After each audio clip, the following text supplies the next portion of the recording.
जय हिंद, नमस्कार मेरे प्यारे फ्रेंड। सो कैंडिडेट, आज आप सभी को पता है आर एस सर ने आपको अगला पार्ट पढ़ाया है, तो स्टूडेंट उस पर बेस्ड कुछ इंपॉर्टेंट जो क्वेश्चन आपके एग्जाम के अंदर आए थे और 100% आएंगे। सो प्लीज़ अगर आप नए हो, please like send and support. आपको वो एज यूजुअल जो आप वो करते हो वैसे आपको करना है, ठीक है।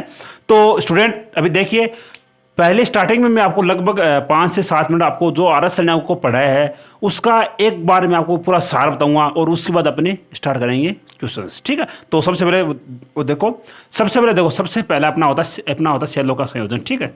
सेलों का संयोजन, ठीक है। इसके अंदर अपना होता है सीरीज, ठीक है। और एक अपना होता है पैरेलल यानी समांतर क्रम, ठीक है। ओके, अब देखो इसके अंदर मतलब कि क्या इसके अंदर अपना जो मतलब कि आई है यानी धारा वो कांस्टेंट होती है, ठीक है। ओके, और इसके अंदर अपना जो वी बोले तो विभवांतर वो कांस्टेंट होता है, ठीक है। आई बात समझ में?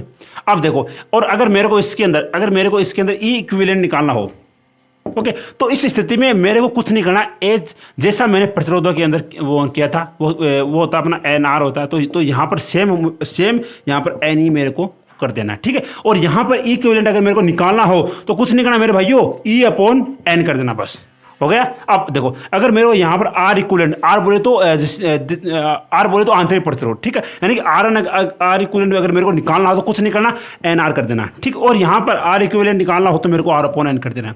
आई बात समझ में? अब देखो, अगर मेरे को यहाँ पर आई निकालना हो, देखो अगर आई सेम है इसका मतलब आई हर प्रतिरोध, मतलब आई है वो हर एक प्रतिरोध से बहने वाली का समान, मतलब आई हर एक प्रतिरोध से बहेगी वो समान होगी, बट वो समान कितनी होगी वो अभी निकालेंगे, ठीक है। वो कितना हो सर? वो इक्विवेलेंट यानी N E upon R plus capital R plus small R. Capital R अपना होता है मतलब बाह्य प्रतिरोध है ना कि, तो कैपिटल आर प्लस का जो आंतरिक प्रतिरोध एन आर, ओके। और देखो, अगर मेरे को यहाँ पर आई इक्विवेलेंट निकालना हो तो वो कितना होता है? देखो, आई इक्विवेलेंट वह हर एक प्रतिरोध पर अलग अलग होता है। वो कितना होगा सर? वो होगा अपना E upon N upon R upon N plus का कैपिटल आर, बस। यही आज का आपका जो आर एस ने आपको पढ़ाया है उसका सार है। तो अगर आप चाहो तो इसका स्क्रीनशॉट वो लीजिए और इस पर बेस्ड कुछ इंपॉर्टेंट क्वेश्चन जो आपके एग्जाम के अंदर आए थे और आएंगे, ठीक है। और आगे जो भी इंपॉर्टेंट कॉन्सेप्ट होंगे मैं आपको वीडियो के साथ साथ आपको बताऊंगा, ठीक है। तो प्लीज़ भाइयों वीडियो पूरा देखना। अगर आप वीडियो पूरा देखोगे तब आपको हर एक कॉन्सेप्ट आपको समझ में आएगा। और अगर आप वीडियो बीच में अगर स्किप करोगे तब भाई आपको आधे कॉन्सेप्ट समझ में आएगी। और काश अगर आपने ऐसा कॉन्सेप्ट छोड़ दिया जो आपके एग्जाम के अंदर आ गया तो उससे नुकसान केवल आपको ही होगा, ठीक है। तो अब देखते हैं पहला क्वेश्चन क्या है कि 1.5 वोल्ट का एक सेल, ठीक है। सेल जिसका आंतरिक प्रतिरोध है, ये मतलब एक आंतरिक प्रतिरोध है और उसको एक बाह्य प्रतिरोध कैपिटल आर है। कैपिटल आर का मान कितना सर? कैपिटल आर का मान अपने पास है 2 ओम, ठीक है। तो उसके साथ अगर जोड़ दिया जाए तो अधिकतम पावर स्थानांतरण के लिए क्या आंतरिक प्रतिरोध का मान कितना होना चाहिए? देखो, कुछ नहीं है इसके क्वेश्चन के अंदर आपको ऐसा दिया गया कि जो पावर है पी है वो मैक्सिमम होना चाहिए। आई बात समझ में कि पावर है वो पी है वो अपना मैक्सिमम होना चाहिए। तो भाई इसके लिए अपना कॉन्सेप्ट होता है वो क्या है सर? इसके लिए कॉन्सेप्ट होता है वो है अपना कि पावर अगर मैक्सिमम चाहिए तो आपको बाह्य प्रतिरोध बराबर आंतरिक प्रतिरोध, ठीक है। आई बात समझ में? कैपिटल आर बराबर स्मॉल आर कॉन्सेप्ट होता है। अगर मैं आपको इसका पूरा बताऊं तो भाई उसका आपका टाइम वेस्ट होगा। इस पर बेस्ड केवल ये एक ही क्वेश्चन था जो आपके एग्जाम के अंदर आ सकता है। तो अगर केवल एक क्वेश्चन के लिए अगर हम अपने 5 से 7 मिनट अगर वेस्ट करें, इसका मतलब है कि हम अपना टाइम वेस्ट कर रहे हैं। तो इस प्रकार का केवल एक ही क्वेश्चन था इस किताब के अंदर। तो भाई आपको इसको याद करना है कि अगर आपको अधिकतम पावर कंजक्शन अगर आपको चाहिए तो उसके लिए आपको कुछ नहीं करना। आपका बाह्य प्रतिरोध है कैपिटल आर है और जो आंतरिक प्रतिरोध स्मॉल आर उसके बराबर होना चाहिए। अगर ये दोनों बराबर है तभी आपका पावर कंजप्शन है वो अधिकतम होगा। तो पहले क्वेश्चन का कौन सा आंसर सर? पहले क्वेश्चन का अपना सी ऑप्शन है वो सही है, ठीक है। क्योंकि जो पहले ऑप्शन का सी ऑप्शन होगा क्योंकि जो आर कैपिटल आर का मान अपने पास 2 ओम है, इसका मतलब है कि स्मॉल आर वो भी 2 ओम हो जाएगा। तो ऑप्शन नंबर सी आपका सही है। तो ये था आपका आज का पहला क्वेश्चन। बड़ा अच्छा क्वेश्चन था भाई। देखो स्टूडेंट, कुछ एक फॉर्मूलाज, कुछ एक कॉन्सेप्ट ऐसे होते हैं जो हमको याद करने पड़ते हैं। अगर हम उन कॉन्सेप्ट अगर हम कुछ कॉन्सेप्ट के डीप में अगर स्टडी करते हैं उस कॉन्सेप्ट के लिए, तो इसका मतलब है कि हम अपना टाइम वेस्ट कर रहे हैं। ठीक है, तो ये ऐसा कॉन्सेप्ट था जो आपको डायरेक्ट याद, मतलब डायरेक्ट आपको पढ़ना पड़ेगा। ओके, अगला क्वेश्चन देखो, एक सेल द्वारा 2 ओम के प्रतिरोध से 0. देखो इसके अंदर अपने पास वो 2 प्रतिरोध है, एक तो है अपने पास 2 ओम, ठीक है, एक 2 ओम का प्रतिरोध है, उससे 0.9 एम्पियर की धारा प्रवाहित हो रही है। ठीक है, और एक 7 ओम का प्रतिरोध है। ठीक है, यानी एक 7 ओम का प्रतिरोध है, उससे अपने 0.3 एम्पियर की धारा प्रवाहित हो रही है। ठीक है, तो आपको ऐसा पूछा है कि इसका आंतरिक प्रतिरोध कितना होगा। क्या आपको क्वेश्चन के अंदर ऐसा वो दिया गया है कि ये समांतर क्रम संयोजन है। सबसे पहला क्वेश्चन क्या है कि सर अगर हमें क्वेश्चन के अंदर ऐसा दिया जाता कि ये कौन सा संयोजन है तो हम आराम से निकाल सकते थे, बट क्वेश्चन के अंदर ना तो ऐसा बोला कि ये समांतर क्रम संयोजन है और ना ही ऐसा बोला कि ये श्रेणी क्रम संयोजन है। तो आप सर मैं कैसे निकालूं?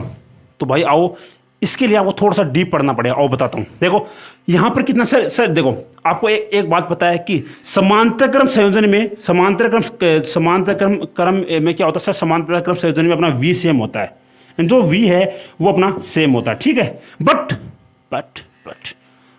I है वो डिफरेंट होता है। अब मेरे को इतना बता दो बस इस क्वेश्चन के अंदर से, क्या इसके अंदर I डिफरेंट है ना? इसके ऊपर भी I डिफरेंट है और इसके ऊपर भी I डिफरेंट है। इसका मतलब ये तो वो कन्फर्म है कि इसका I डिफरेंट है। अगर I डिफरेंट है, V सेम है या नहीं ये हमको नहीं पता, बट हमें इतना पता है कि सर ये I डिफरेंट है। अगर I वो डिफरेंट है, इसका मतलब क्या कि सर इसका मतलब ये है कि ये डेफिनेटली पैरेलल कॉम्बिनेशन में होगा। अगर ये पैरेलल कॉम्बिनेशन में है तो यहां पर अपना विभवांतर वो सेम होगा, यानी इसका विभवांतर V1 और इसका विभवांतर वो सेम होगा। क्यों? क्योंकि सर हमें पता है क्या कि सर हमें ये बात बताया कि इसकी I सेम है और सॉरी इसका I डिफरेंट है और इसका I डिफरेंट है। अगर I डिफरेंट होता है तो वो कौन सा संयोजन होता है कि सर वो संयोजन अपना होता है समांतर क्रम संयोजन। अगर वो समांतर क्रम संयोजन है, इसका मतलब है कि उसका विभवांतर सेम होगा, यानी कि इसके ऊपर विभवांतर इसके ऊपर विभवांतर सेम होगा। आई बात समझ में? अब आओ निकालते हैं। V1 बराबर V2 पता सभी को। अब सर ये कैसे निकालूं? अगर सर आपके पास केवल एक ही प्रतिरोध होता तब आप आराम से निकाल सकते IR, बट सर इसकी जो ये है क्वेश्चन है, इसके अंदर आपको ऐसा बोला कि इसमें एक प्रतिरोध है और एक प्रतिरोध और है, मतलब आंतरिक प्रतिरोध और है, तो यहां पर I प्लस का स्मॉल r हो जाएगा। बस कुछ नहीं करना अब आपको। I1 R1 प्लस का स्मॉल r बराबर I2 R2 प्लस का स्मॉल r। और निकालते हैं I1 का मान कितना सर? I1 का मान मेरे पास है 0.9। R1 सर R1 अपने पास 2 प्लस का R बराबर I2 कितना सर? I2 अपने पास है 0.3 ampere. R2 sir 7 ohm plus का स्मॉल r। अब करते हैं सॉल्व। इससे ये गया और इससे ये गया 3, यानी सर ये 3 गुणा 2 6 प्लस का 3R बराबर 7 प्लस का R। अहो इसको एक काम करो, इसको इधर ले आओ और इसको उधर ले जाते हैं, तो 2R बराबर 1 R बराबर 0.5 ओम। सर R बराबर 0.5 ओम, ये ऑप्शन सही है आपका। तो भाई ये क्वेश्चन था आपका बेहतरीन क्वेश्चन। अगर आपको क्वेश्चन के अंदर अगर ऐसा ना दिया जाए कि ये कौन सा संयोजन है, तब आपको ये खुद को आइडेंटिफाई करना पड़ेगा कि सर ये कौन सा संयोजन है। इसके अंदर आपके पास एक था 2 ओम और एक था 7 ओम, 2 प्रतिरोध थे। ठीक है। अब इसके ऊपर धारा अलग थी, इसके ऊपर धारा अलग है। अगर धारा अलग अलग हो तो ये कौन सा संयोजन होता है? सर ये अपना होता है समांतर क्रम संयोजन, पैरेलल कॉम्बिनेशन। ठीक है, हो गया। अगर पैरेलल कॉम्बिनेशन, इसका मतलब है कि इसका विभवांतर और इसका विभवांतर सेम है। अगर इसका विभवांतर का सेम है तो V1 बराबर है V2, इसका I1 R1 प्लस का स्मॉल r, I2 प्लस का स्मॉल r। इसे आप अगर आगे सोल्व करोगे तो आपका आंसर आएगा A कौन सा 0.5 ओम। भाई बड़ा अच्छा क्वेश्चन था, मेहनत करनी पड़ेगी, ऐसे क्वेश्चन सीखने पड़ेंगे, ऐसे क्वेश्चन पढ़ने पड़ेंगे मेरे भाई, तभी सिलेक्शन होगा। अगर आप केवल मतलब कि अगर आपको केवल इतना ही पता है कि ओम का नियम V बराबर IR, तो भाई इससे सिलेक्शन अभी नहीं होगा। क्योंकि एयरफोर्स अपना लेवल बढ़ा रही है, तो आपको भाई थोड़ा अपना लेवल बढ़ाना पड़ेगा। इससे बाहर निकलो, ओम के नियम से बाहर निकलो और आगे अगर ऐसी क्वेश्चन की सोल्व करो, अगर ऐसी क्वेश्चन की प्रैक्टिस करोगे तभी सिलेक्शन होगा। ठीक है, क्योंकि भाई आप समझदार हो, आपको पता है, क्योंकि आपने अगर 1-2 बार एग्जाम दिया है, अगर आपने लास्ट टाइम अग्निवीर का एग्जाम दिया होगा तब आपको भाई ये सब बातें पता होगी कि एयरफोर्स का फिजिक्स का लेवल कितना अच्छा है। तो भाई थोड़ी सी मेहनत करो और आपका सिलेक्शन 100% हो जाएगा। ठीक है, तो आओ करते हैं आगे। आओ हाँ, कि एक सेल का विभवांतर E है और मतलब एक सेल का ई है ईएमएफ हमारे पास ई है, यानी एक शेयर का ईएमएफ अपने पास कैपिटल ई है, ठीक है। आओ करते हैं, अगर उसका आंतरिक प्रतिरोध स्मॉल आर है, यानी आंतरिक प्रतिरोध स्मॉल आर है और बाह्य प्रतिरोध भी स्मॉल आर है, और बाह्य प्रतिरोध भी स्मॉल आर और आंतरिक प्रतिरोध भी स्मॉल आर है, तो सेल के सिरों पर अपना विभवांतर कितना होगा? सर इस क्वेश्चन को मैं कैसे करूं? कि अपने पास एक फॉर्मूला होता है क्या सर, वी बराबर ई बराबर वी प्लस का आई आर, है नहीं, वी प्लस का स्मॉल आई आर होता नहीं ये फॉर्मूला। अब मेरे को इतना बताओ कि सर ये फॉर्मूला हमारा कब काम में आता है? सर एक तो अपने पास होता है एक अपने पास होता है v बराबर ई माइनस का आई आर, या फिर अगर मैं ऐसा करूं कि ई बराबर वी प्लस का आई आर, ठीक है, हो गया। और एक अपने पास होता है क्या, अगर मैं यहाँ पर अगर ये प्लस करता हूँ तो एक अपने पास होगा v बराबर ई माइनस का आई आर, और ये ई प्लस का आई आर, इसको मैं इधर भेज दूँ, ठीक है, ई बराबर होगा वी माइनस का आई आर, ठीक है, ओके। एक अपने पास ये फॉर्मूला होता है और एक अपने पास होता है ये फॉर्मूला। देखो ये अपना कहाँ काम आता है, ये अपना कहाँ काम आता है, आवेशित करने में। अब भाई मैं इसकी आपको ट्रिक भी बताऊंगा। देखो आवेशित करेंगे तो जब किसी सेल को आवेशित अगर हम कर रहे हैं, मतलब उसे बाहर से धारा दे रहे हैं, मतलब बाहर से उसे चार्ज दे रहे हैं, अगर बाहर से अगर मुझे चार्ज दे रहे हैं, इसका मतलब है कि उसमें धारा प्रवाहित हो रही है, और यहाँ पर जो धारा है वो कुछ ऐड हो रही है। अगर यहाँ पर धारा ऐड हो रही है, इसका मतलब ये है कि इसका मतलब इसकी देखो पहले की स्थिति में इसके अंदर वो आई आर था, और अगर हमने इसमें कुछ धारा और प्रवाहित अगर कर दी है तो ये आई आर प्लस का स्मॉल आई आर हो गया। इसका मतलब ये कि हमने इसमें धारा प्रवाहित की है, और अगर हम किसी सेल में धारा प्रवाहित कर रहे हैं, इसका मतलब है कि हम उसे चार्ज दे रहे हैं बाहर से, मतलब उसे आवेशित कर रहे हैं। तो ये अपना काम है आवेशित की स्थिति में, और जस्ट इसका उल्टा है कि ये अनावेशित की स्थिति में काम आएगा, ई बराबर वी माइनस का आई आर। तो इन फॉर्मूलों को याद करो मेरे भाई, डायरेक्ट क्वेश्चन आता है यहाँ पर एयरफोर्स में, ठीक है। तो आओ इस क्वेश्चन को करते हैं। आओ देखो, एक सेल है जिसका आंतरिक प्रतिरोध भी स्मॉल आर और बाह्य प्रतिरोध भी स्मॉल आर है, तो ई बराबर क्या, V को मैं किस हिसाब से वो डिफाइन कर सकता हूँ? V बराबर अपने पास होता है I R, I capital R plus का आई स्मॉल आर, ठीक है। तो E बराबर आई आर क्या है sir, I into small R plus का आई इंटू स्मॉल आर। ये क्या है सर, ये अपने पास है V और ये भी अपने पास है V, तो इसी में बोल सकता हूँ 2V। V बराबर अपने पास है E/2। कौन सा सर? आपका ऑप्शन नंबर ए सही है, ए ऑप्शन सही है आपका। तो बड़ा अच्छा क्वेश्चन था। आओ इस क्वेश्चन को दोबारा हम देखते हैं। आपके क्वेश्चन में ऐसा बोला गया कि एक सेल है जिसका ईएमएफ कैपिटल ई है और उसका आंतरिक प्रतिरोध स्मॉल आर है, और उसका बाह्य प्रतिरोध जो हमने ऐड किया बाहर से वह भी स्मॉल आर है। तो हमें एक फॉर्मूला पता है कि सर ई बराबर वी प्लस का आई आर। अगर वी प्लस आई आर है, इसका मतलब इसमें प्रवाहित होने वाली धारा वो आई है, और अगर धारा आई है तो इसका प्रतिरोध कैपिटल आर है, तो आई आर हो गया। अगर आई आर का मान स्मॉल आर के बराबर है, तो I R into small R plus I R into small R, ये इसका मान भी वी है और इसका मान भी वी है, तो वी प्लस का वी बराबर 2V, और वी का मान होगा E/2। तो ऑप्शन नंबर ए आपका सही है। अच्छा क्वेश्चन था भाई, बड़ा ही बेहतरीन क्वेश्चन था, तो आपके एग्जाम के अंदर आ सकता है। तो इसी क्वेश्चन की प्रैक्टिस करो। इजी क्वेश्चन भी भाई देखो, मेरे पास इजी क्वेश्चन भी है, बट इजी क्वेश्चन अगर आप कर रहे हो, इसका मतलब ये कि भाई अपना टाइम वेस्ट कर रहे हो आप। केवल इजी क्वेश्चन पढ़कर अगर आपका सिलेक्शन होता तो भाई आज 20,000 की जगह 50,000 स्टूडेंट का एग्जाम पास होता, ठीक है। अगर स्टूडेंट देखो, अगर इजी क्वेश्चन पढ़कर अगर आपका सिलेक्शन होता, तब मेरिट 28 की जगह 50 होती। भाई आपको पता है कि एयरफोर्स के अंदर क्वेश्चन हार्ड आते हैं, तो हार्ड क्वेश्चन की प्रैक्टिस करो। You just have to understand the exam pattern of your authority, okay. तो आपको अपना एग्जाम पैटर्न समझना पड़ेगा, उसके बाद आपको मेहनत करनी पड़ेगी, ठीक है। हाँ, अगला क्वेश्चन देखो। हाँ, किरचॉफ का प्रथम नियम किरचॉफ का प्रथम नियम अपने पास होता है। एक तो अपना होता है प्रथम नियम, जिसे जहाँ पर जो समेशन आई बराबर होता है 0। ये नियम किस पर आधारित है कि सर ये नियम अपना आवेश पर आधारित है, ठीक है। और एक अपने पास होता है समेशन आई आर बराबर 0। सर ये किस पर आधारित है? सर ये आधारित है ऊर्जा संरक्षण के नियम पर, बस। तो इस क्वेश्चन का आंसर कौन सा? सर इस क्वेश्चन का आंसर अपने पास ए है। तो यानी कि तो प्रथम नियम है वो आवेश पर आधारित है, और जो सेकंड लॉ है वो अपने पास ऊर्जा पर आधारित है। तो इसको याद रखना है, ये डायरेक्ट आपके एग्जाम के अंदर क्वेश्चन आते हैं, ठीक है। तो ऑप्शन नंबर ए आपका सही है। और अगला क्वेश्चन है कि इसका वो सेकंड लॉ किस पर आधारित है?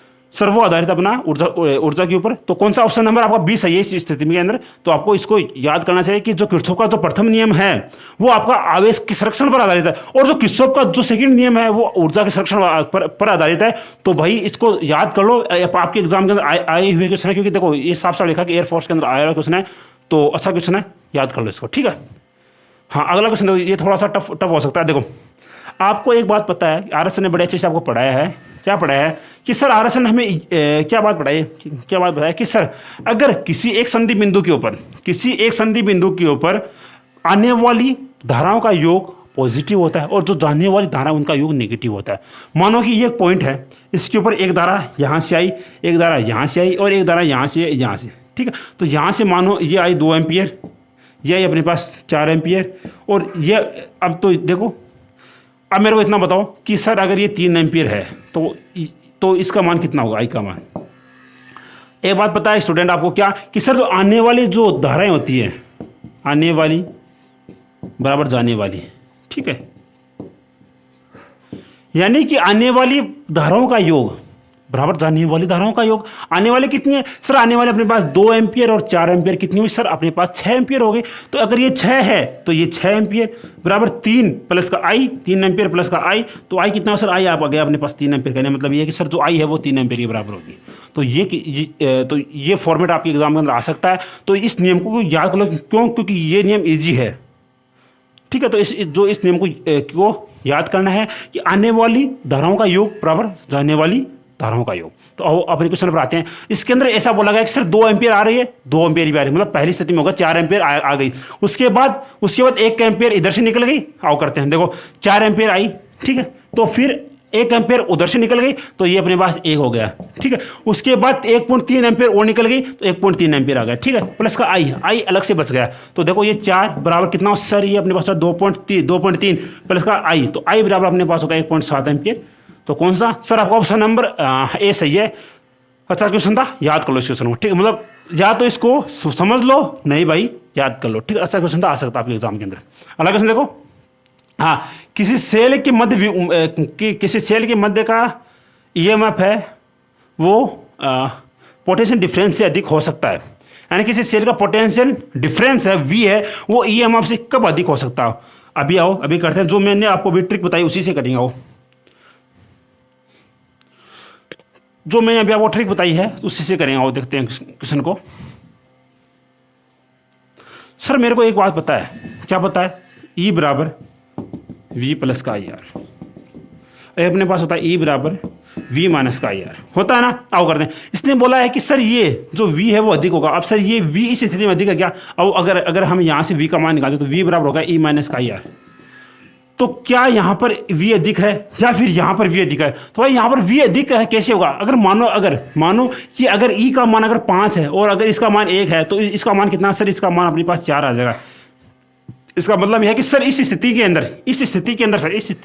सर v का मान कम है, चाहे वो कितना भी कम है लेकिन कम है वो। बट इस स्थिति के अंदर v का मान निकालते तो v प्लस का आई आर, कहने मतलब सर जो e का मान है उसके अंदर आई आर एड हो रहा है। आई आर की वैल्यू चाहे कितनी भी हो, 1 2 3 4 5 6 कितनी भी हो, बट उसके अंदर एड तो हो रहा है ना, मतलब कुछ अधिक वैल्यू हमें प्राप्त हो रही है। तो इस स्थिति के अंदर v का मान अधिक आ रहा है। और ये स्थिति कब आती है, ये स्थिति मैं आपको बता चुका हूँ कि आई आर निकाल रहे हैं, उससे आई आर निकाल रहे हैं। आई आर निकालने का मतलब क्या है सर, अगर हम उससे आई आर धारा निकालें, इसका मतलब है कि मुझे अनावेशित कर रहे हैं, ठीक है। तो कौन सा सर, आपका ऑप्शन नंबर, हाँ इसके अंदर ऑप्शन नंबर डी आपका सही हो जाएगा। इसके अंदर आपको जो इसके अंदर मैं आपको बता रहा हूँ कि जो ये नाम लिखा है ना आवेशित, इसको हटा देना, बाकी आपका डी ऑप्शन वो सही हो जाएगा कि इसके अंदर आवेशित करने पर, ठीक है। तो अच्छा क्वेश्चन था ये। अगला क्वेश्चन कर जाओ। हाँ ये क्वेश्चन आ गया। एक कॉन्सेप्ट अपना होता है लघुपतित, जिसके उसको हम इंग्लिश के अंदर बोलते हैं शॉर्ट सर्किट, ठीक है। तो इस स्थिति के अंदर अपने पास क्या होता है, लघुपतित की स्थिति के अंदर क्या होता है कि सर उसके अंदर अपना जो परिपथ होता है वो पूरा खराब हो जाता है। कि सर अगर हमारे घरों के अंदर अगर वो लघुपतित हो जाए, अगर हमारे घरों के अंदर अगर लघुपतित हो जाए, तो सर उस स्थिति के अंदर हमारे घरों की लाइट वगैरह सब कुछ खराब हो जाती है। तो वहां पर जो वायर था वो पूरा वायर खत्म हो चुका। अगर वायर खत्म हो चुका तो उसका जो बाह्य प्रतिरोधक कैपिटल आर वो भी खत्म हो चुका है। और दोबारा बताते हैं, लघुपतित जिसे हम इंग्लिश में अंदर बोलते हैं शॉर्ट सर्किट, ठीक है, शॉर्ट सर्किट, ठीक है।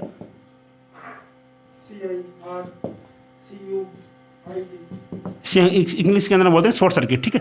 आओ देखते हैं। देखो इसके अंदर अपनी एक कंडीशन होती है कि सर इसके अंदर जो वायर होता है ना, वायर तार, वो सर पूरा खराब हो जाता है।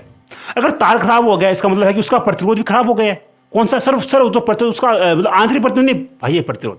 अगर तार अगर पूरा खराब हो गया है तो उसका बाह्य प्रतिरोध कैपिटल आर है वो भी खराब हो चुका है। अगर सर ये कैपिटल आर अगर खराब हो चुका है, इसका मतलब ये है कि हमारे घरों की जो लाइट्स वगैरह है वो भी बंद हो जाती है। ठीक है, ओके, आई बात समझते हैं। अगर इस स्थिति के अंदर अगर हमें वी का मान अगर हमें निकालना हो, ई वी का मान सर वो कितना, सर वो अपने पास आई आर होता है। अगर सर हमारे पास आर का मान अगर हमारे पास 0 हो गया है तो वी का मान तो अपने पास 0 आएगा ना। ये कब होगा, जब आपको क्वेश्चन के अंदर आंतरिक प्रतिरोध की बात नहीं की गई हो, आंतरिक प्रतिरोध की बात नहीं की गई हो। अगर आपके यहाँ क्वेश्चन के अंदर अगर आंतरिक प्रतिरोध की बात अगर की गई है तो उस स्थिति के अंदर इसका आंसर अलग होगा। वो क्या होगा वो मैं आपको आगे वाले क्वेश्चन के अंदर बताऊंगा। तो इसको समझो कि अगर लघुपतित की स्थिति के अंदर तार पूरा खत्म हो रहा है, अगर तार खत्म हो रहा है इसका मतलब है कि उसका जो कैपिटल आर है वो भी अपना खत्म हो रहा है। अगर वो खत्म हो रहा है तो V बराबर आई आर होता है। तो आर का मान अगर अपने पास आर बराबर अगर 0 है तो V बराबर भी 0 होगा। तो कौन सा सर आपका ऑप्शन नंबर सी सही है। अच्छा क्वेश्चन था भाइयों, आपके एग्जाम के अंदर आ सकता है और ऐसे ही क्वेश्चन आते हैं। अगर आपने एग्जाम दिया तो आपको पता होगा। वाला क्वेश्चन देखो, हाँ, किसी प्राथमिक सेल जिसका ईएमएफ अगर 5 वोल्ट है, जिसका ईएमएफ अगर 5 वोल्ट है और उसको अगर हमने लघुपतित किया है तो 3 एम्पीयर की धारा देता है, तो सेल का आंतरिक प्रतिरोध कितना होगा। आओ करते हैं। इस क्वेश्चन के अंदर ऐसा बोला कि सर लघुपतित होने की स्थिति के अंदर भी उसमें धारा प्रवाहित हो रही है। तो भाई देखो, लघुपतित की स्थिति के अंदर उसमें धारा प्रवाहित होती है तो उसका कैपिटल आर काम में नहीं आता, केवल स्मॉल आर ही काम में आता है। ठीक है, देखो, अगर किसी सेल से लघुपतित की स्थिति के अंदर अगर धारा प्रवाहित हो रही है तो वहां पर कैपिटल आर काम में नहीं आएगा, क्योंकि मैंने अभी आपको बता दिया वहां पर स्मॉल आर ही काम में आएगा। ठीक है, तो देखो V बराबर होगा आई स्मॉल आर। ये कब होगा, जब उसमें थोड़ी बहुत धारा अगर प्रवाहित हो रही हो। ठीक है, एक स्थिति ऐसी होती है कि जहां पर अपना जो पूरा वायर है वो पूरी तरीके से खत्म हो चुका है, तो वहां पर कैपिटल आर भी 0 होगा और स्मॉल आर भी वो 0 होगा। बट इसने अपने क्वेश्चन के अंदर ऐसा बोला है कि उसमें कुछ धारा प्रवाहित हो रही है। अगर कुछ धारा प्रवाहित हो रही है तो वहां पर आई इंटू स्मॉल आर होगा। स्मॉल आर का मतलब है कि सर आंतरिक प्रतिरोध, यानी कुछ आंतरिक प्रतिरोध ही काम है, बाह्य प्रतिरोध का कोई काम नहीं होगा वहां पर केवल आंतरिक प्रतिरोध का ही काम होगा। तो आओ इस क्वेश्चन को करते हैं। तो यहां पर V का मान कितना सर अपने पास जो ये V का मान अपने पास 1.5 वोल्ट और I का मान क्या सर, I का मान अपने पास है 3 एम्पियर। तो 3 गुणा R, तो स्मॉल r बराबर अपने पास कितना हो सर, स्मॉल r अपने पास हो गया ये अपने पास होगा 1.5 बटा 3 1/2 बराबर होगा 0.5। सर ये इसका मतलब ऑप्शन नंबर सी आपका सही है। कौन सा सर, ये 0.5 ओम हो गया, ऑप्शन नंबर सी आपका सही है। अच्छा क्वेश्चन था भाई, देखो पढ़ लो दोबारा। देखो मैंने क्या बताया सर, जो लघुपतित की स्थिति के अंदर आपको अगर आपके क्वेश्चन में ऐसा देखो अगर देखो आपको बताता हूँ। देखो इसके सर देखो SC के अंदर, इसके अंदर क्या होता है सर, इसके अंदर जो अपना पूरा वायर अगर खत्म हो चुका है तब तो वहां पर कैपिटल आर भी 0 होगा और स्मॉल आर भी 0 होगा। बट अगर क्वेश्चन में अगर ऐसा बोला गया है कि उसमें कुछ धारा प्रवाहित हो रही है तो वो धारा केवल स्मॉल आर की वजह से ही प्रवाहित होगी, कैपिटल आर का कोई भी रोल नहीं होगा वहां पर। तो इसी चीज को हमें यहां पर इंप्लीमेंट करना था। तो V बराबर आई आर होगा। आई का मान हमें दिया गया, स्मॉल आर का मान हमें निकालना है, तो स्मॉल आर का मान निकाला तो वो आ गया 0.5 ओम। अच्छा क्वेश्चन तो आपके एग्जाम के अंदर आ सकता नहीं आएगा, बिना डिजिट चेंज किए हुए क्वेश्चन आएंगे। तो बस मेहनत करते रहो मेरे भाइयों। अगला क्वेश्चन देखो, हाँ, जब सेलो भाई ये क्वेश्चन अगर आपने कर दिया ना मेरे दोस्त, तो ऐसा मानो कि आपको ये चैप्टर पूरा समझ में आ गया। अगर ये क्वेश्चन अगर आपने कर दिया तो ऐसा मानो कि आपको पूरा चैप्टर समझ में आ गया। पहले इस क्वेश्चन को खुद ट्राई करो और मुझे इसका आंसर कमेंट करके बताओ कि क्या आपको ये क्वेश्चन आता है। अगर आपने इस क्वेश्चन को अगर आपने कर दिया तो ऐसा मानो कि आपको फिजिक्स आती है। अदरवाइज तो भाई देख लेना अपने हिसाब से क्या होगा आपका। देखो, जब मानो हमारे पास ये 2 सेल है, सेल बनाता हूँ पहले मैं, एक सेल ये है एक सेल ये है। ठीक है, एक सेल ये है और एक सेल ये है। जब हमें सेलों का समांतर क्रम संयोजन अगर हमें करना हो, समांतर क्रम, तो वहां पर आई का मान क्या होगा सर, आई, हाँ, तब आई का मान मतलब आई बढ़ेगी घटेगी समान रहेगी, वो आपको किस हिसाब से करनी है। सर मेरे को एक बात तो पता है, अगर ये समांतर क्रम जहां पर भी नाम आ गया ना तो वहां पर अपना V तो सेम होता है बट आई डिफरेंट होता है। मतलब इसका मतलब ये है कि सर आपका C और D ऑप्शन तो आपके वो वैसे ही गलत हो चुके हैं। अब मेरे को ये पता है कि आप A और B के अंदर कंफ्यूज हो ना, कंफ्यूज। आओ सर, I है, मानो उसके अंदर अगर I धारा प्रवाहित हो रही है तो I का प्रतिरोध करने वाला कौन है। मतलब मानो कि अगर ये प्रतिरोध है, अगर ये प्रतिरोध है, तो इस केवल मानो कि अगर मानो कि अगर ये सेल केवल अकेला आपके पास हो, तो इससे प्रभावित होने वाली धारा आई है और प्रतिरोध स्मॉल आर है। मान लो कि प्रतिरोध कैपिटल आर अगर मैं मानता हूँ, ठीक है, तो अगर ऐसी स्थिति के अंदर यहाँ पर भी आई है, स्मॉल आर है, आ गया। यहाँ पर आई का मान अगर मैं निकालता हूँ तो वो होगा वी अपॉन आर, और अगर इस स्थिति में अगर मैं निकालता हूँ तो आई बराबर होगा अपने पास वी अपॉन आर। आई बात समझ में? बट अगर जब हम इसे समांतर क्रम में अगर हम संयोजित कर देते हैं तो वहां पर कैपिटल आर का मान है ना क्या होता है सर, वहां पर कैपिटल आर का मान सबसे छोटे वाले से भी कम होता है। आई बात समझ में? मतलब सर जो कैपिटल आर का मान है ना आर टोटल, सर जो कैपिटल आर है ना आर टोटल है, वो सर छोटे वाले से भी कम होगा, वो अपन 1/r1 प्लस का 1/r2 होगा। और इसे मैं आपको प्रैक्टिकली समझाता हूँ कि अगर मानो इसका प्रतिरोध अगर 2 ओम है, इसका भी अगर मानो 3 ओम है, तो सर ये कितना आएगा? सर ये आर टोटल है वो अपने पास कितना आएगा? सर अगर ये अपने पास है 6/5 कितना हो सर? ये ऑलमोस्ट हो गया 1.2 हो गया, ठीक है। तो इसका मतलब ये कि सर यहाँ पर प्रतिरोध 2 ओम था और यहाँ पर बहने वाली वो धारा का मान कितना था? सर यहाँ पर बहने वाली धारा आई बराबर वी अपॉन 2 हो गया ना, क्योंकि वी अपॉन आर होता है तो ये होगा वी अपॉन 2, और यहाँ पर सर यहाँ पर आई बराबर अपने पास वी अपॉन 3 हो गया। बट ऐसी स्थिति के अंदर जब हमने इसको ऐसे जोड़ दिया समांतर क्रम के अंदर, तब कैसा होगा सर? अगर हमने इसको अगर ऐसे जोड़ दिया है तो सर ऐसी स्थिति में कितना होगा? सर वो अपने पास होगा वी अपॉन 1/1.2। अब मेरे को बस इतना बता दो कि सर ये वैल्यू बड़ी है, ये वैल्यू बड़ी है, या सर ये वैल्यू बड़ी है? ऑब्वियसली यार ये वैल्यू बड़ी है ना। क्यों बड़ी? क्योंकि इसके अपॉन में 2 आ रहा है, इसके अपॉन में 3 आ रहा है, बट इसके अपॉन में तो 1.2 ही आ रहा है, तो 1.2 इससे भी कम है और इससे भी कम है। इसका मतलब ये सर धारा का मान बढ़ता है। आई बात समझ में? धारा का मान बढ़ेगा। अगर हमने उसको समांतर क्रम संयोजन में अगर हमने इसे ऐड कर दिया है तो धारा का मान परिवर्तित होता है, बट धारा का मान बढ़ता है। अगर एक्चुअल में अगर इससे बहने वाली अगर कितनी सर, अगर इससे बहने वाली धारा अगर वो 3 एम्पियर हो, और अगर इससे बहने वाली जो है धारा वो अगर 5 एम्पियर हो, अलग अलग की बात करूं, तो इससे बहने वाली जो होगी धारा वो 3 से भी ज्यादा होगी, वो 5 से भी ज्यादा होगी। आई बात समझ में? तो भाई ये था आज का जहर कॉन्सेप्ट, जो मेरे को ये पता कि भाई आप में से बहुत कम स्टूडेंट को पता होगा, तो इसके अंदर आपका ऑप्शन नंबर 20 सही होगा, धारा बढ़ेगी। अच्छा कॉन्सेप्ट था, एग्जाम के अंदर आ सकता है। अगला क्वेश्चन करते हो। हाँ, सेल का आंतरिक प्रतिरोध किस पर डिपेंड करता है? सर सेल का आंतरिक प्रतिरोध है उन प्लेटों के बीच की जो दूरी है उसके ऊपर, प्लेटों के एरिया के ऊपर, और जो लिक्विड है उसकी जो इसके लिक्विड की किसके ऊपर? सांद्रता के ऊपर भी डिपेंड करता है। ओके, तो कौन सा सर आपका ऑप्शन नंबर डी सही है कि उपरोक्त में से सभी? ये अच्छा क्वेश्चन है, ये क्वेश्चन भी आपके एग्जाम आ सकता है। हाँ, अगला क्वेश्चन देखो।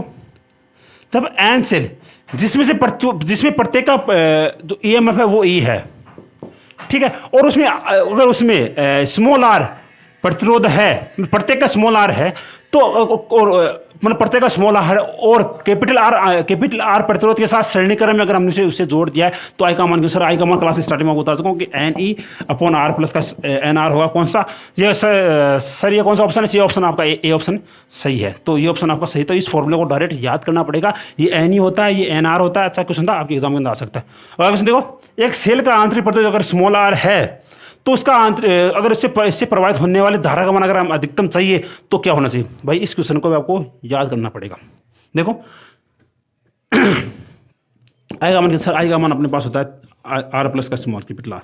अगर इसका धारा का मान अधिकतम चाहिए ना आपको, तब आपको आर बराबर कैपिटल आर आपको रखना पड़ेगा। और दोबारा बताता हूँ कि सर अगर मेरे पास मानो अगर सर मेरे पास एक तार है जिसका अगर जो उसका तार का प्रयोग कैपिटल आर है, उसका आंतरिक प्रतिरोध स्मॉल आर है, तो ऐसी स्थिति में मेरे पास जो बहने वाली जो आई का मान वो ई बटा कैपिटल आर प्लस का स्मॉल आर होगा ना। तो अगर आपको आई का मान अगर आपको अधिकतम चाहिए तो आपको आर और स्मॉल आर को बराबर करना पड़ेगा मेरे भाई। ऑप्शन नंबर ए सही है, याद कर लो इस क्वेश्चन को, बड़ा अच्छा क्वेश्चन था ये। अगला क्वेश्चन देखते हो। हाँ भाई, ये क्वेश्चन इंडियन नेवी के अंदर आया हुआ है। और भाई इंडियन इसके नेवी के अंदर ये AA के अंदर आया क्वेश्चन है। भाई इस क्वेश्चन की अहमियत समझो, पहले इस क्वेश्चन को खुद प्रैक्टिस करो। अगर ये क्वेश्चन ना बने तो उसके बाद आपको ये वीडियो स्टार्ट करना। और करते हैं, देखो सर अपने पास आंतरिक प्रतिरोध अपने पास 0.05 ओम है ना, और सर इसके अंदर ई का मान अपने पास है 1.5 ओम, 1.5 वोल्ट। तो सर मेरे को आई का मान निकालना है। सर मेरे को ये बात बताया कि ई बराबर अपने पास होता है IR, या फिर V बराबर IR होता है। क्या इसके अंदर आपको ऐसा बोला कि यहाँ पर कोई कैपिटल R नाम की कोई चीज़ है? नहीं सर, तो इसको भूल जाओ, इसको भूल जाओ। तो ये सर V बराबर IR हो जाएगा, स्मॉल r वाला हो जाएगा। तो आपको I का मान निकालना है। तो I बराबर कितना हो सर? I बराबर अपने पास V का मान 1.5 और R का मान कितना सर? R का मान अपने पास है 0.05। अब करते हैं 1 पॉइंट से 1 पॉइंट का, और इसका पॉइंट अगर मैंने हटाया तो ऊपर देखो 1.5 गुणा 100, ये अगर 15 गुणा 100 बटा 5 गुणा 10, यहाँ से ये गया, इससे ये गया 3, तो 3 गुणा 10 बराबर 30 एम्पियर। कौन सा सर? आपको ऑप्शन नंबर ए सही है, तो 30 एम्पियर अच्छा क्वेश्चन था। अगला क्वेश्चन देखो। हाँ भाई ये क्वेश्चन बड़ा अच्छा क्वेश्चन है भाई, और मेरे को ये बताइए इस क्वेश्चन में आप सभी स्टूडेंट इसमें मार्क खाओगे, 100% मार्क खाओगे इसके अंदर। अब करते हैं इस क्वेश्चन को। मेरे को ये पता है कि इसके अंदर आप 100% सभी स्टूडेंट इसमें मार्क खाएंगे, और वो इसके अंदर काफी भाई ये क्वेश्चन 1 सेकंड का क्वेश्चन है, मात्र 1 सेकंड का क्वेश्चन नहीं, 1 सेकंड का। अगर आप इसके अंदर अगर आपने इस कॉपी पेन का अगर यूज किया तो उसका मतलब ये कि आप बेवकूफ हो। आओ करते हैं इस क्वेश्चन को। देखो ऐसा बोला है कि छह एक समान सेल है, ठीक है, 6 एक समान सेल है। इसके अंदर प्रत्येक का विद्युत वाहक बल 6 वोल्ट है, और इसे अगर हमें समांतर क्रम में अगर मैंने इसे जोड़ दिया है तो ई का मान कितना होगा सर? सर ई का मान आता है ना अपने पास 6/6 बराबर 1 वोल्ट। कौन सा सर? आपका ऑप्शन नंबर ए सही है। आगे बढ़ दो, गलत हो गया आपका, थोड़ा समझो। मैंने क्या बताया था? मैंने ये बताया आपको क्या कि सर अगर समांतर क्रम संयोजन है ना तो वहां पर विभवांतर सेम रहता है, हर एक प्रतिरोध में सेम होगा। मान लो अगर ये सेल है, इस पर और इस पर सभी पर सेम रहेगा ये। अगर इसके ऊपर अगर 3 वोल्ट है तो इसके ऊपर भी 3 वोल्ट होगा, उसके ऊपर भी 3 वोल्ट होगा, और जो ये टोटल है उन सभी का 3 वोल्ट ही होगा। अगर इसका अगर V है तो जो टोटल होगा उसका भी V होगा। तो इसका मतलब ये कि सर आपको ये टोटल दिया गया है क्या? नहीं सर, आपको 1 का दिया गया है तो आपको वो टोटल निकालना। तो सर भाई अगर 1 का 3 वोल्ट है तो जो टोटल है उसका भी 3 वोल्ट ही होगा। तो कौन सा सर? आपको ऑप्शन नंबर डी सही है कि अगर 1 का 6 वोल्ट है तो जो कॉम्बिनेशन हमें प्राप्त हुआ है उसका भी 6 वोल्ट ही होगा। अच्छा क्वेश्चन था, एग्जाम के अंदर आ सकता है, और आप में से 100% स्टूडेंट इसमें फंसेंगे। आप में से 90% स्टूडेंट इसमें फंस सकते हैं। तो इसको याद कर लो कि अगर समांतर क्रम संयोजन है ना तो वहां पर आई डिफरेंट होती है, बट जो ये V नाम की चीज है, V बोले तो विभवांतर, ये सेम रहेगा, सभी पर सेम रहेगा। अगर सभी पर सेम है जो टोटल प्राप्त होगा वो भी सेम ही होगा। अच्छा क्वेश्चन था, देखो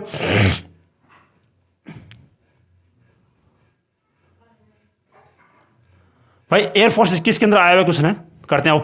एक बैटरी के अंदर अगर 15 वोल्ट की आंतरिक, अगर 15 वोल्ट वह आंतरिक प्रतिरोध 0.05 इसका आंतरिक प्रतिरोध है, और इससे अगर 10 एम्पीयर की धारा ली जा रही है, इसका मतलब डिस्चार्ज कर रहे हैं हमसे। आओ करते हैं। अगर उससे 10 एम्पीयर की धारा ले रहे हैं तो उसे हम वो डिस्चार्ज कर रहे हैं। तो ऐसी स्थिति के अंदर उसके जो सिरों पर V बराबर कितना होगा सर? V बराबर E माइनस IR होगा। आई बात समझ में? सर V का मान निकालना, E का मान कितना सर? E का मान अपने पास होगा 15 वोल्ट, 15 माइनस I का मान कितना सर? I का मान अपने पास 10, और I का मान 0.05। तो कौन सा सर? 15 माइनस का 0.5, तो ऑप्शन नंबर होगा 14.5। कौन सा सर? आपका ऑप्शन नंबर C सही है, 14.5 ऑप्शन आपका सही हो गया। तो ऐसा क्वेश्चन था, आपको ये चीज़ पता होनी चाहिए। अगर हम किसी सेल से धारा वो ले रहे हैं तब वहां पर V बराबर E माइनस का IR होगा, और उसे धारा दे रहे हैं तो V बराबर E प्लस का IR होगा। तो इसको याद कर लो, इस फॉर्मूले याद कर लो, क्या क्वेश्चन आएगा और आएगा नहीं, आ चुका है। तो भाई इसकी अहमियत समझ लो इस क्वेश्चन की। अगला क्वेश्चन देखो, और अभी हम करते हैं आगे वाले जो क्वेश्चन है उसको भाई दो। बाकी ये क्वेश्चन आपको अपन खुद को प्रैक्टिस करने, अगर कोई क्वेश्चन अगर समझ में ना आए तो वीडियो नीचे कमेंट करके बताना, आपको बता देंगे। अब हम करेंगे किससे? अब हम क्वेश्चन करेंगे पोटेंशियोमीटर से करेंगे। तो उसके क्वेश्चन आपके सामने आए हैं, ठीक है। अब हम क्वेश्चन करेंगे पोटेंशियोमीटर से। तो बाकी अगर आपको कोई क्वेश्चन समझ में ना आए तो आप प्लीज कमेंट करके बता देना, आपको बता दिया जाएगा। अब करते हैं, एक कुंडली को एमीटर के अगर हमें बदलना है तो उसे कैसे बदलेंगे? यानी कि ऐसा बोला कि अगर एक कुंडली को अगर आपको एमीटर के अंदर अगर आपको बदलना है तो उसे कैसे बदल सकते हैं? सर मेरे को ये बताया सर, एमीटर है ना, उसका प्रतिरोध अपने पास होता है निम्न होता है। सर एमीटर का प्रतिरोध है एमीटर, सर उसका प्रतिरोध होता है निम्न। अब भाई ये ऐसा क्यों होता है? निम्न क्यों होता है? निम्न क्यों होता है? निम्न क्यों होता है? कम क्यों होता है? सर ये कम इसलिए होता है क्योंकि सर जो एमीटर का काम है ना, एमीटर का काम, उसका काम है धारा को मापना। अगर मानो अगर मैं इसका प्रतिरोध अगर हाई रख रहा हूं तो धारा तो इससे भागेगी ना कि भाई इससे वो दूर जाओ क्योंकि इसके पास प्रतिरोध हाई है। आई बात समझ में? अगर जिस एमीटर का काम अगर धारा मापना है, इसका मतलब ये कि इसके पास आने वाली जो इसके पास धारा मतलब आनी चाहिए ना इसके पास, तो अगर मैं इसका प्रतिरोध अगर आर अगर हाई है मेरा, तो भाई इससे जो धारा वो दूर भागेगी। अगर धारा दूर भागेगी इसका मतलब ये कि मेरे को इसका प्रतिरोध कम रखना पड़ेगा। तो इसमें अगर मेरे को प्रतिरोध अगर मैं से जो परिवर्तित करना है तो मैं इसके समांतर क्रम में कम प्रतिरोध लगा दूंगा। कौन सा? सर आपका ऑप्शन नंबर, कम प्रतिरोध होना चाहिए और वो भी अपने समांतर क्रम में होना चाहिए। तो ऑप्शन नंबर सी सही है। अच्छा क्वेश्चन 100% आएगा इस बार। हाँ, एक 100 ओम के भाई ये क्वेश्चन भी अच्छा क्वेश्चन है। 100 ओम सॉरी 1000 ओम के प्रतिरोध में से 10 कितनी धारा? हाँ, 1000 ओम के प्रतिरोध में 1000 ओम है। इस आर का मान अपने पास 1000 ओम है और जो भरने वाली धारा वो इसका मान 10⁻³ एम्पियर। तो अगर हमें पोटेंशियल वो डिफरेंस की मापन अगर अधिकतम चाहिए, अगर हमें पोटेंशियल डिफरेंस की मापन अगर हमको अधिकतम चाहिए, यानी कि ये ऐसा है कि जो ये विभव मापी ये एक्यूरेट वी मापे, तब आपको ये बात पता है कि सर मेरे को इतना पता है क्या कि सर मेरे को इतना पता है कि अगर सर हमें पोटेंशियोमीटर से अगर मुझे ये विभव मापना है तो इसका प्रतिरोध ऊंच होना चाहिए। और इसका प्रतिरोध ऊंच होने के लिए क्या करना पड़ेगा कि सर अगर इसका प्रतिरोध ऊंच होना चाहिए, इसका मतलब ये कि पहले प्रतिरोध 1000 ओम है तो इसका प्रतिरोध 1000 से बहुत ही ज्यादा होना चाहिए, यानी ग्रेटर देन 1000 ओम होना चाहिए। कौन सा? सर आपको ऑप्शन नंबर डी सही है। अच्छा क्वेश्चन था भाई, आपके एग्जाम के अंदर आ सकता है। अगर भाई मैं चाहूँ तो मैं आपको इतना बता कर आगे बढ़ जाऊँ, बट नहीं, ये क्वेश्चन आपको अभी समझ में आ जाएगा। आगे जाकर आप एग्जाम के अंदर इसको भूल सकते हो। तो भाई ऐसे क्वेश्चन की प्रैक्टिस करो। सर मेरे को ये पता है सर जो पोटेंशियोमीटर है विभव मापी है इसका प्रतिरोध हाई होता है, तो अगर इसका प्रतिरोध अगर हाई करना है तो मेरे को जो 1000 ओम वाला प्रतिरोध है इससे तो इसका प्रतिरोध हाई रखना पड़ेगा। क्योंकि मुझे जो इसमें इसका तो वो यूज करना है। इसका मतलब ये कि सर इसका जो प्रतिरोध होगा वो 1000 से बहुत ही ज़्यादा होगा। अच्छा क्वेश्चन था, अगला क्वेश्चन देखो। हाँ, एमीटर द्वारा क्या माप सकते हैं? एमीटर द्वारा सभी को पता है सर, एमीटर द्वारा हम धारा माप सकते हैं। धारा का मापन करने के लिए हम एमीटर का यूज करते हैं। ठीक है, अगला क्वेश्चन देखो। हाँ, अगला क्वेश्चन देखो। हाँ, एक समान लंबाई भाई ये क्वेश्चन आपका है, ये क्वेश्चन आपका अंतिम क्वेश्चन है और इसका मैं आपको बता देता हूँ। ये ऐसा क्वेश्चन आपके एग्जाम में आ सकता है, इसलिए मैं चाहता हूँ कि ये क्वेश्चन आपको बताऊँ। बाकी के जो क्वेश्चन है वो आपको खुद को प्रैक्टिस करने हैं, तो उसके लिए पीडीएफ मिल जाएगी आपको, ठीक है, टेलीग्राम के अंदर। ओके, अब देखो क्या हम करते हैं। एक समान लंबाई के तार के सापेक्ष जो पोटेंशियल जो एक्स का मान है ना, इसका मान कितना सर? इसका मान अपने पास है विभव जो है इसका मान अपने पास है 10 वोल्ट प्रति मीटर। सर 10 वोल्ट प्रति मीटर इसका मान है। इसे हम बोलते हैं विभव प्रवणता। ठीक है, विभव प्रवणता। सर इसका मान अपने पास है 10 वोल्ट प्रति मीटर। अगर इसका मान अगर मेरे पास अगर 10 वोल्ट प्रति मीटर है और मुझे मीटर स्केल के ऊपर 30 सेंटीमीटर से 60 सेंटीमीटर यानी बी से ए दो बिंदु उसके मतलब उसके बीच में वो पोटेंशियल डिफरेंस कितना होगा? आओ करते हैं। सर एक्स का मान कितना? सर एक्स का मान अपने पास होता है विभव में परिवर्तन बट्टा दूरी में परिवर्तन। अपने पास होता है सर क्या कि अपने पास होता है कि सर विभव में परिवर्तन बट्टा दूरी में परिवर्तन। सर ये होगा अपने पास V2 माइनस V1 बट्टा L2 माइनस का L1। ये अपने सर इसका मान कितना? सर इसका मान अपने पास है 10। तो 10 बराबर V2 माइनस का V1 मेरे को निकालना है। क्योंकि सर मेरे को निकालना है क्या? मेरे को निकालना है विभवांतर। और इसका मान होता है विभवांतर का मान होता है पोटेंशियल डिफरेंस। पोटेंशियल डिफरेंस का मतलब है सर V2 माइनस V1 मेरे को निकालना है। तो मैं इसे आराम से बोलता हूँ कि डेल्टा V का मान L2 मान के सर L2 का मान पास 60 सेंटीमीटर है। उसको मैं बाद में चेंज करूँगा मीटर के अंदर। क्यों कि सर जो इसका मान मुझे मीटर में दिया गया है और जो ऑप्शन के अंदर में मेरे पास वोल्ट है तो मेरे को इसको मीटर में चेंज करना पड़ेगा। बट वो मेरा लास्ट में करूँगा। ठीक है, तो अपने पास होगा डेल्टा V बराबर अपने पास हो गया 10 गुणा 30 300 गुणा 10 की पावर माइनस का 2 तो 3 वोल्ट हो गया। ठीक है, तो ऑप्शन नंबर ए है 3 वोल्ट। ठीक है, तो बाकी स्टूडेंट बाकी जो क्वेश्चन है ये आपको खुद को प्रैक्टिस करने हैं, और इसकी पीडीएफ आपको मिलता है टेलीग्राम ग्रुप के अंदर, लिंक वीडियो नीचे दिया है डिस्क्रिप्शन के अंदर, तो वहाँ पर जाओ प्रैक्टिस करो। और भाई अगर वीडियो कैसी लगी हो सब कुछ बताना आपको कमेंट करके, और एक शेयर भी अवश्य करना, ताकि आपकी शेयर को देखकर अंदर से ये मोटिवेशन आए कि हाँ स्टूडेंट हमारे साथ है। बाकी आपकी इच्छा, अब आपसे मिलें नेक्स्ट वीडियो में। जय हिंद, जय भारत।